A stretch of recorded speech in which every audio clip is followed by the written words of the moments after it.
Halo Jabra Tim. Ada sesuatu yang lagi rame nih. Lu harus kasih dia kesempatan lagi. Di atas kertas lo semuanya harusnya menang. Ada bahasan yang paling ditunggu-tunggu. Kita membahas drama ini dulu nih, perebutan emas di Olimpiade cabang sepak bola. Karena Prancis perpanjang puasa menjadi 40 tahun. Wow, pasca ditaklukkan Spanyol yang juga udah nunggu lama banget. Karena terakhir kali itu adalah tahun 92. Langsung aja kita pertama-tama akan bahas dulu bersama Pak CEO, Coach Justin dan adanya Mas Aryo ya, Pak dosen. Kita mungkin mau bahas Spanyol dulu Bang. Boleh. Temannya Nana Mirdad, jangan lupa. Ya. Teman SMA-nya Nana Mirdad ya. Ada historianya sih sama Nana sebelumnya? Enggak, teman sekelas dulu. Ya yang jelas hari ini ada Firzi. Kita akan lihat apakah dia bisa mengimbangi Haryo yang dianggap paling bisa untuk mengcounter Justin ya. Jadi saya berharap Anda jangan terlalu sopan, Anda jangan terlalu merasa bahwa Justin itu jauh lebih senior dari Anda. Saya berharap kalau ada sesuatu yang Anda tidak setuju tolong sampaikan langsung eye to eye sama dia. Ya. Harus natap ya? Ya. Yes, Kalau iya. saya eye contact sama Nesa aja. Siap. Jebretim kalian juga silakan kirim-kirim komen atau analisa juga ataupun nanti kalau ada polling jangan lupa ikutan juga ya. Ini final yang boleh dibilang seru banget. Walaupun jujur saat final tersebut gue sedang dalam acara ulang tahun yang penuh dengan keriaan. Jadi gue cuma ngelihat bahwa itu seru sekali. Sementara pasaran itu seperempat ya. Bagaimana Spanyol itu tidak diunggulkan dibandingkan Prancis. Padahal kalau dari sisi permainan dari awal dianggap Spanyol itu jauh lebih menjanjikan gitu loh. Nah, jadi ketika gue lihat skornya duluan Prancis tapi kemudian jadi 3-1, jadi 3-1 dan lain sebagainya sampai akhirnya skor terakhir, ya artinya pertandingan seru gitu. Nonton nggak di kalian berdua? Enggak. Nah, Saya nonton. Lu nonton? Nah, yang nonton dulu. Apa yang membuat kok bisa begitu ya? Satu gol sih kecolongan oke lah. Kemudian mereka dibalikin 3-1 lah tapi bisa jadi 3 sama. Bener. Lu sum up yang lu tonton kira-kira gimana itu? Iya, tadi kan dibilang ya bahwa ini pertandingan sebenarnya ini kan final laga perebutan medali emas dengan skor terbanyak yang pernah ada. Jadi sebelumnya belum pernah ada tuh 8 gol tercipta di laga final gold medal match ini. Include extra time berarti. Include extra time. Dan tadi dibilang bahwa ini adalah kemenangan pertama sejak 1992 ketika itu Barcelona mereka di kandang. Tapi zamannya Guardiola ya. Iya, Guardiola. Spanyol sebagai olahraga tim itu sebenarnya nggak terlalu bagus Bang mereka kalau main sebagai tim karena sejak si tim polo air mereka juara medali emas di Olimpiade 96 setelah itu mereka 10 kali final di olahraga apapun gagal.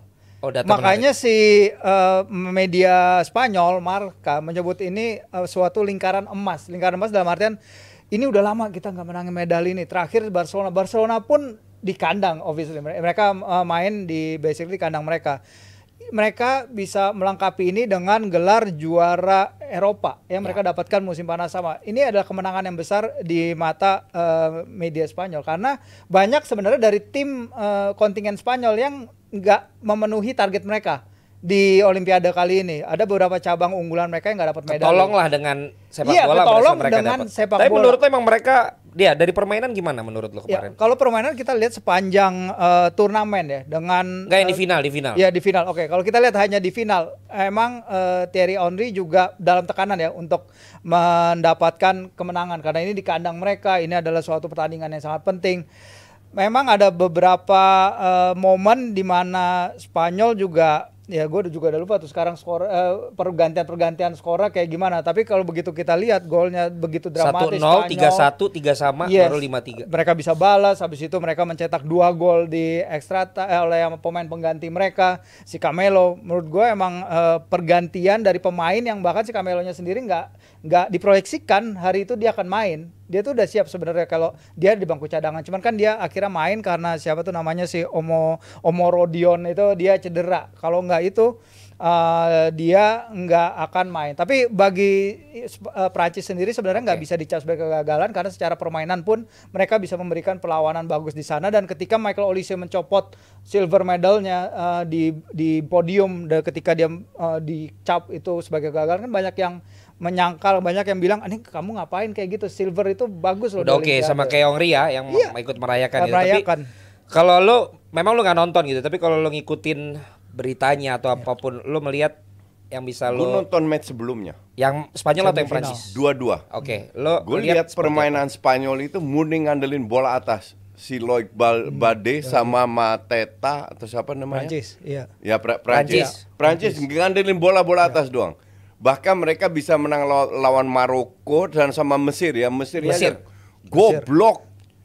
Si defendernya kena kartu merah. Iya, yang pertama itu protes VAR yang nggak penting sama sekali.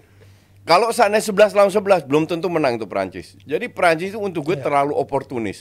Spanyol gue nonton juga. Ya ini kayak Spanyol timnas KW2 lah. Dalam arti permainan mereka berusaha untuk bermain tapi kualitas pemainnya. Itulah kenapa gue nggak nonton final. Untuk gue kualitasnya terlalu dua-dua enggak lah. Tapi gue bilang dari sisi permainan Spanyol lebih unggul. Dan banyak yang bilang ini juga kegendong ternyata banyak dari La Masia. Iya, Pemain-pemain Spanyol gitu. Lo melihat memang dari sisi filosofi La Masia dengan gaya Barcelona tuh lo melihat nggak itu di Spanyol? Gini, kalau lu dari kecil sudah biasa bermain tactical game dengan high press, tiba-tiba lu you don't forget that. Sama kayak lu naik sepeda, tiba-tiba lu 30 tahun nggak naik sepeda, lu tetap bisa naik sepeda. Ya kan? Nah, sangat kelihatan walaupun mereka bermain di klub-klub berbeda, tapi gaya bermain waktu mereka masih kecil itu gampang sekali dilagakan lagi, ditunjukkan lagi. Dan itu yang mereka lakukan. Karena timnas sekarang ya masih berbau-bau itulah, berbau-bau La Masia lah. Tapi jadi kalau untuk gue nggak heran kalau mereka juara.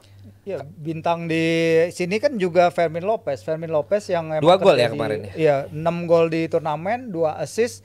Jadi memang yang ini yang dikatain si Kiko Narvaez yang jadi strikernya Barcelona ketika mereka jadi juara di Barcelona 92. Dia bilang, "Kita menang, tapi bukan hanya kita menjadi juara dengan itu tadi mungkin gol-gol oportunis dan lain-lain. Ini karena mereka punya suatu nggak kayak Prancis ya. Mereka punya suatu identitas permainan yang mereka bawa dari kategori usia umur dari Barcelona, dari lain-lain. Dan jangan lupa juga tim U19-nya Spanyol kan juga juara Piala Eropa ya. Jadi dari bawah mereka emang udah di set up untuk berpikir dengan cara bermain yang seperti ini, possession, agresif, tidak dengan penguasaan bola mereka mengolah dengan utama lah pokoknya. Jadi itu yang harus tapi maksud gue gini loh, diutamakan. dengan usia mereka yang muda ya, dengan final lo kebobolan duluan tapi lo bisa overcome menjadi 3-1, but at the end lawan lo juga kemudian bisa nyamain kedudukan lagi.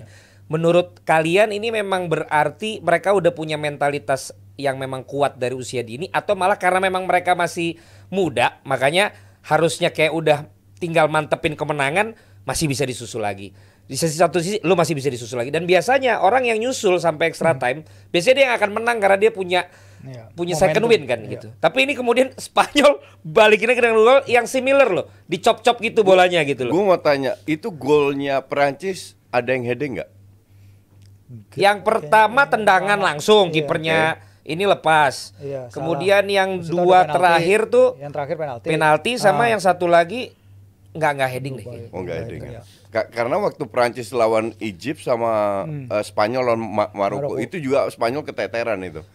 Itu banyak sekali bola-bola atas itu. Jadi Spanyol justru dua kali golin yang gol-golnya kayak di Piala Eropa yang banyak kemarin, yang ambil dari kiri bola di flashing. Prancis juga golnya kayak gitu juga. Oke. Yang bola di curve gitu loh. Tapi seumur segini ya pasti nggak konsisten secara emosional. Jadi lebih nggak konsistennya. Dan mereka diunggulkan karena tuan rumah kan. Prancis. Sama kayak basket lah. Justru gue nonton yang basket. Ya lu di kan final itu lebih. Setuju nggak LeBron jadi MVP? Iya. Banyak yang nggak setuju tahu coach. He was the leader, benar-benar the leader. Steph Curry itu di quarter keempat aja di 2 match terakhir benar-benar dominan. Iya, tapi dianggap tetap Curry yang lebih menjadi pemain yang konsisten selama itu Olimpiade. di quarter terakhir, tapi LeBron benar-benar the whole match dia tampil. Nanti kita jadi ngomongin basket. Anyway, tadi nggak konsisten. Iya, nggak heran karena seumur gitu memang lu nggak bisa konsisten. Jadi faktor lucknya banyak faktor lah, bukan hanya faktor mental atau emosional. Karena mungkin ada 2-3 pemain yang punya mental juara. Nah kalau sisanya nggak, susah juga. Tapi kan ya kayak konsistensi, misalnya Camelo si yang mencetak gol 2 terakhir itu yang bagus-bagus. Dia musim lalu cuman hanya 3 gol dari 31 match bersama Valladolid, Rayo Vallecano. Nah ini menunjukkan bahwa ketika dia satu musim itu kesulitan, tapi kalau dia dapat momennya Iya. ini, dia bisa mencetak gol lawan kiper yang lumayan Tapi juga maksud gue bagus, bukan turnamen. ini juga penting ya, karena nggak akan jauh-jauh nanti timnas senior mereka juga coach. Enggak juga, belum tentu. Masa Lamine Yamal nggak main di situ, masih muda juga. Nah, dia layak soalnya main kan di situ. udah nggak Iya. dia Xavi nggak main juga, pengecualian. iya. I mean Nggak berarti Lu gini deh, kita lihat timnas kita deh. Yang juara di U16 entar berapa yang sukses? Belum mungkin segelintir doang. Yang juara 19 berapa yang sukses? Belum tentu semua. tapi ini kan udah Cuman U23. tim Olimpiade emang makin mendekati Ya tim utama. bahkan yang Camelo itu siapa yang main Iya, di Rayo Vallecano, Rayo emang Vallecano. ada klub besar yang ngincer dia. Karena alasan itu loh jadi. Ya memang youth begitu beda. Hmm. Kalau youth beda, bukan berarti lu nggak masuk Olimpiade lu nggak main bagus. Oke, tapi apakah bisa disimpulkan juga bahwa setelah era Tiki Taka katanya udah selesai, Ya. terus kemudian berapa kali Spanyol mulai bisa dikalahkan tim-tim lain dan sekarang gila loh. Tim seniornya juara, cewek cowok, Olimpiade juara, termasuk sampai junior. Dikalahkan itu kan karena lack of quality players, bukan sistemnya yang mati. Karena mereka mengalami setelah juara-juara mendominasi penurunan dari kualitas pemain dan semua negara mengalami itu. Nah sekarang pelan-pelan bangkit lagi dengan Pedri, Xavi, Fermin Lopez, Lamine Yamal, Nico Ada nggak Williams. grafisnya udah juara apa aja nih sekarang Spanyol karena bener-bener ngejuarain Iya. banyak banget. Ada Spanyol datanya itu nggak, putra putri juara Nations League. Terus? Tim U19 mereka putra putri juara Piala Eropa. Tim putri mereka kita tahu juara Piala Dunia tahun lalu. Yang kurang memang tim senior mereka juara Piala Dunia yang putra. Kalau enggak udah lengkap semua. Nah, berarti kan coach kalau kayak Jerman waktu itu kan dia bounce back-nya lama tuh. Iya. Untuk bisa jadi unggulan lagi gitu. Apa yang membuat Spanyol segitu cepatnya sekarang kayak begini hasilnya? Ya lack of generation itu. Dan sekarang kalau lu sebuah negara yang punya infrastruktur sudah benar puluhan tahun, yang lu tunggu adalah muncul bibit-bibit yang bagus, tinggal dikelola lagi.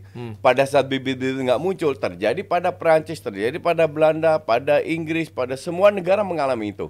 Nah, setelah eranya Xavi Iniesta itu kan menurun drastis kan. Nah, sekarang pelan-pelan naik lagi karena infrastrukturnya sudah ada, tinggal tunggu bibit-bibit ini lahir. Menurut lu liganya atau akademinya Semua. yang membuat akademi nggak ada. Orang itu di sini persis apa yang lu katakan seolah-olah akademinya hebat. Enggak. Kenapa? Pemain itu hebat karena liga. Bukan hanya karena akademi boleh hebat kalau nggak ada liganya kayak di kita. Nggak ada kompetisi. Maksudnya liga yang berjenjang atau liga utamanya menurut lu? Liga berjenjang Kan utama ada maksudnya. liga yang U16 Iya. juga ada. Liga Iya, Pep Elite Piala Pro-nya. Suratin gitu loh. Kalau lu mau mendidik, membina pemain muda yang bagus, itu dari umur U6 tiap minggu harus bermain sampai U17 Oh, maksudnya yang jadi disebut keseluruhan. youth. Ya, secara keseluruhan. Nggak bisa lu kayak di kita. Kita punya banyak SSB yang luar biasa top, tapi nggak ada liganya. Nggak Sama ada aja. kompetisinya. Gimana lu mau mengembangkan pemain? Kesempatan. Pemain itu jadi hebat kalau mereka membuat kesalahan, berkompetisi, bersaing every week dari umur 6 tahun sampai 17-18, baru di situ yang mental kuat, yang skill bagus, yang disiplin oke, yang bisa hidup sebagai profesional, baru ke saring. Sisanya gagal. Selain kompetisi, selain pemain akademi, sebenarnya ya satu hal lagi yang bikin Jerman kemarin naik, walaupun sekarang mereka turun lagi kan, 2 Piala Dunia beruntun nggak lewat dari grup. Itu adalah pelatih, Bang. Bagaimana sistem lo melahirkan selain kompetisi, selain pemain akademi, sebenarnya ya satu hal lagi yang bikin Jerman kemarin naik, walaupun sekarang mereka turun lagi kan, 2 Piala Dunia beruntun nggak lewat dari grup. Itu adalah pelatih, Bang. Bagaimana sistem lo melahirkan pelatih-pelatih yang bagus. Berapa ribu pelatih misalnya yang kita punya, berapa ribu pelatih yang Jerman punya, berapa ribu pelatih yang Kalau Spanyol lu punya. bicara ribu itu kan kuantitas. Iya. Kualitas Iya, kita, kualitasnya nggak juga, hanya, benar. nggak hanya kuantitas Akhirnya ada kuantitas dan kualitas, karena kalau lu punya sedikit Iya. kan artinya nggak mencukupi. Jadi harus digabung, kan? Harus digabung, Iya. nggak bisa dua-duanya. Lu Betul. punya 5.000 tapi kualitasnya. Iya, betul. Lisensi yang mereka dapat, misalnya mereka nggak bisa ngajarin anak-anak passing, misalnya umur 5, Iya, betul, umur 7, betul. umur 8. Kalau mereka dari awal udah salah kontrol bola, itu kan ke bawah terus Iya, sampai mereka betul. tua, dan itu yang akan jadi problem terutama ya bagi negara-negara yang ingin ngejar kayak kita. Gitu loh. Kita kan Contoh kecil lah, gue di SSB dari umur 12 sampai 17. Passing kiri kanan itu udah diajarin dari kecil. Iya. Di sini passing kiri kanan kayak susah banget tuh. orang timnas ngumpul aja masih latihan passing. Nah ini hal-hal kecil yang lu bawa sampai di usia segini, akurasi passing gue bagus. Walaupun napas semua habis ya, tapi passingnya bagus.